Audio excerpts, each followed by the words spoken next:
A lot of hate trains, not all, but a lot of them stem from one common pattern: the hyper-scrutiny and surveillance of idols and their every move, and not by companies, but by the fans themselves.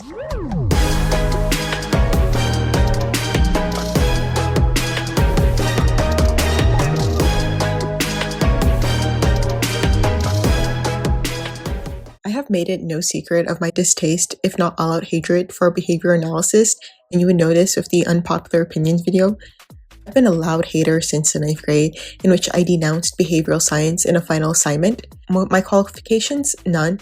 What I did have was spite though, which compensated for my lack of qualifications. These pseudoscientists who believe they can deduce whether a person is lying or not by which direction their eyes go really raises my blood pressure. And having become more involved in fandom spaces as the years passes, my hatred has not only grown, but I feel more justified in my hate. We have all watched a video, whether it be on TikTok or YouTube, of someone taking a short clip of an idol and zooming in on their face or hands to try and catch them doing something wrong. This impacts every group. You never know when it'll be your faves who are targeted by this behavior analysis. That's why I believe everyone should be concerned. But if you're still not convinced, let me give you a couple of reasons as to why they suck. The disrespect is very much real. Trying to pick up on malicious intent on idols just doing their jobs is weird. It's very weird behavior. You don't know what they're thinking, you don't know why they're doing what they're doing. Speculating isn't going to make the truth come out. Instead, all you're doing is distorting reality. Idols already provide us with so much of themselves that it's easy to believe you have this understanding of their habits and behaviors, especially if you fall into the trap of parasocial relationships. This manifests in viewing a relationship between idols through innocuous behaviors, whether the relationship is malicious or romantic. For example, no, an idol glancing at another isn't an indication that they are in love. No, an idol glancing at another isn't an indication that they're jealous or angry at them. But certain fans, particularly self-appointed behavior analysts, are quick to jump to conclusions and make confident deductions about these moments. It's almost as if they feel a sense of pride or accomplishment in being the first to uncover a secret that doesn't even exist. This is especially problematic when the conclusion drawn are negative or accusatory, painting idols as bad people because of the smallest actions. It's concerning because this damages their reputation and unfairly judges them based on innocent moments like striking a pose for a camera, something they're often asked or required to do as part of their job. You cannot discern someone's personality or the goodness of their character in a couple of seconds through a screen, no less. It's just not possible. Idols are often expected to strike a near impossible balance. They must be confident, yet humble, aspirational, but relatable, polished, but effortless. This rigid framework for behavior leaves no room for individuality, imposing an unreasonable homogeneity on these performers. Take Billie from Unis, who has recently taken the torch of being a pick-me from Wonyoung. Her critics actually reference Wonyoung a lot in their hatred towards her, when all she did was pose for a camera and look over her shoulder. Nothing that would constitute hate, but she's a pretty girl who's also famous, so I guess the jealousy is inevitable. Hopefully this means she'll have the same trajectory as Wonyoung, but unfortunate that any of these girls had to go through this. Idols are humans first, therefore there are going to be variations in how they behave and how they react to certain scenarios. It's unfair to compare one idol to another as a standard of the correct way to behave. It stifles any creativity or individuality from an industry that already strips so much of that from idols. Any opportunity they have to show their personalities should be encouraged, so long as it isn't harmful. And even if you don't personally enjoy some of their actions, it certainly doesn't deserve to be met with harsh criticism. By constantly imposing such strict judgment expectations on idols, we contribute to an unhealthy culture that pressures them to conform to an ideal that is both unrealistic and suffocating. Instead of speculating or passing judgment, we should focus on supporting them for their hard work and allowing them the space to express themselves as individuals. Reputation in this industry is incredibly fragile and often one of its most critical factors in an idol or a group's success. While hyper-scrutiny sets unrealistic expectation, it also poses a significant threat to their reputation, which can be damaged, if not completely ruined, by a single misinterpreted moment. This constant monitoring and judgment mean that even a seemingly insignificant action taken out of context can threaten the long-term viability of an idol's career or an entire group's standing in the industry. In an industry where public opinion drives sales, viewership, and brand deals, reputation can make or break a career. The line between minor controversy and full-blown-out scandal can blur quickly. A single video showing an idol in an unflattering light might not immediately destroy their career, but it can plant the seeds of doubt among fans and the general public. As the saying goes, where there's smoke, there's fire, and even unfounded rumors or baseless accusations can gather momentum. This is where so-called behavior analysis videos become especially damaging when fans or creators post videos analyzing an idol's body language facial expression, or interaction, and confidently declare that an idol is a bad person or harbors negative feelings.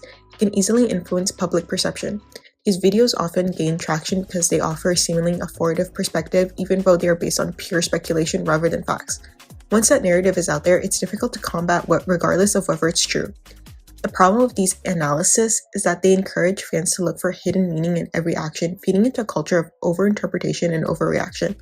This leads to a chain reaction where even innocent moments are dissected and turned into evidence that an idol is jealous, rude, arrogant, or malicious. The cumulative effect of these videos along with online discussions can damage an idol's reputation permanently, because once people believe something negative about someone, it sticks. Even if the claims are later debunked, the stain on their image remains. The job where public favor and attention are the foundation for success, and an idol's reputation is as valuable as their talent. A tarnished reputation can lead to a loss of sponsorships, diminished fan support, and fewer growth opportunities. Once an idol is perceived negatively, it's incredibly difficult to rebuild that image even if they've done nothing wrong. A good example of how hyper-scrutiny can damage an idol's reputation is the case of Nancy from Momoland. While I'm not suggesting that a single video of Nancy glancing over at Blackpink accepting their award directly led to Momoland's eventual disbandment, it undeniably became a major catalyst for the wave of hate directed towards her. That one brief moment was blown out of proportion, leading to a hate train where people began digging up on other trivial reasons to criticize her and by extension wish for Momoland's failure. Nancy's expression in that video was interpreted as disrespectful, and soon she was branded undeserving of her fame. This negative perception didn't just stay confined to that single instance. It followed her and the group into other settings. For instance, during an interview with Super Junior, a situation that should have been relatively harmless escalated when fans, despite the general dislike for Super Junior in certain circles, suddenly rallied in their defense against Momoland. What was Momoland's crime? Being energetic and hyperactive during their reality show. Behavior that didn't align with some fans' rigid expectations of how idols should act. While much of the discussion around hyper-scrutiny has focused on the harm it causes idols, it's important to recognize that this behavior can be damaging for fans as well. Although the consequences might not be as severe as they are for idols who engage in obsessive scrutiny, fans who engage in obsessive scrutiny also face repercussions, particularly when it comes to how they relate to idols' interactive fan communities. One of the most obvious ways this behavior affects fans is by creating the illusion of familiarity with idols. When you spend an excessive amount of time analyzing an idol's behavior, watching their live streams, interviews, and videos on repeat, you can start to believe that you truly know them on a personal level. This illusion of intimacy makes fans feel like they understand every facet of the idol's personality, when in reality, they're only seeing a curated public-facing version of the person. This false sense of familiarity feeds into the parasocial relationships. Fans develop deep emotional attachments to idols despite having no real interaction with them. These one-sided relationships can become intense and unhealthy, leaving fans overly invested in the personal lives of people they don't know. The dangers of parasocial behavior have been widely discussed in various articles, videos, and studies, so I won't go into detail here, but hyper-scrutiny undoubtedly exacerbates this problem.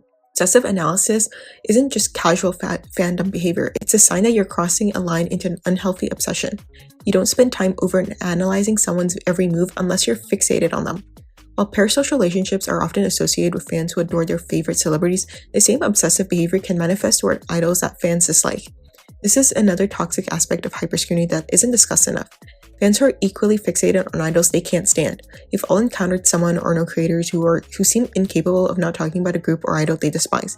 They take every opportunity to criticize, often unprovoked, waiting for any mention of that idol so they can jump in with the negative commentary. This type of behavior is just as obsessive as idol worship. It's simply focused on tearing them down rather than lifting them up. In cases where fans can't find legitimate reasons to dislike an idol, they often resort to fabricating them. This is where the pseudo-scientific methods like amateur body language analysis come into play. Fans who dislike a particular idol or group will overanalyze every gesture, facial expression, or tone of voice to attribute negative intent to otherwise neutral actions. An idol fidgeting during an interview becomes proof that they're rude or disinterested. A sideways glance at another idol during an award show is twisted into evidence of jealousy or disrespect. Through hyperscrutiny, fans can assign malice or arrogance to completely innocent behavior. Engaging in this kind of behavior can also trap fans in a negative feedback loop, whether they're obsessively defending an idol they love or constantly criticizing one they hate. This fixation consumes their time, energy, and emotional well-being, and it goes without saying, but this is horrible for your mental health. I'm not here to defend idols who have done bad things, nor am I interested in picking apart people who analyze past videos to find something retroactively incriminating. Defending disgraced idols isn't the hill I want to die on, even though I am not a fan of this type of content in general. My issue lies with people using these videos to point out moments where a disgraced idol did something that could be perceived as off, or when other idols give them a suspicious look, claiming these were red flags fans should have noticed all along. In reality, these kinds of behaviors are often subtle and even difficult for close friends and family to recognize. So how could fans, who are essentially strangers, possibly know the inner workings of an idol's worst deeds and secrets? I'm specifically referring to the recent Taeil scandal. This same pattern has been repeated before, such as during the Hyuna controversy, and going even further back to when Garam was kicked out of Lesserafim, where people swore up and down that the other girls knew that Garam was a bully and an awful person. Every time an idol is involved in a major scandal, it seems like non-fans take a certain satisfaction in mocking their supporters. There's a pervasive attitude of shaming fans for not having seen the so-called signs or for not having the intuition to know better. Fans are guilted for having supported someone who turned out to be a bad person, even though they had no way of knowing. The strong desire to be right after the fact, even with flawed reasoning, is a problem. The so-called red flags that people claim to see in hindsight are often only red flags because of the scandal.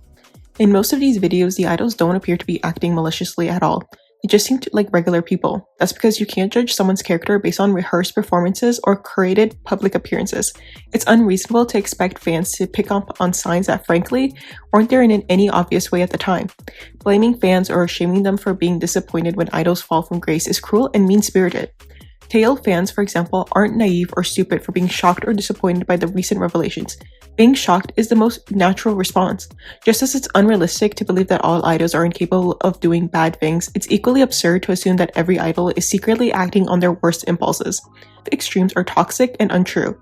At the end of the day, fans shouldn't be attacked for supporting someone they believed in, especially when they had no reason to think otherwise. To expect fans to have some superhuman intuition about the private lives of idols is unfair and unrealistic. The shame and ridicule that gets thrown at them for not seeing the signs only serves to make a difficult situation even harder. Fans are allowed to be disappointed, they're allowed to feel betrayed, and they're allowed to be shocked, so leave them alone. So this is the end, and I'm really glad I got to talk about this because I genuinely really detest this type of content. I think it just causes way more problems than it could ever be a positive for the community. I really hate it. I think it's the lowest form of content. And most of the time they're wrong. Like, especially with the whole Jimin and Mina situation where, you know, it was revealed that Jimin wasn't the person that Mina portrayed her to be. So you guys just look ridiculous. And the fact that you guys don't, or not you guys, but like the people who make this content haven't like deleted their videos even though they've been proven to be wrong. It's just such shitty behavior, if I'm being honest. Yeah, thanks for listening. I hope you guys enjoyed, and until next time, bye.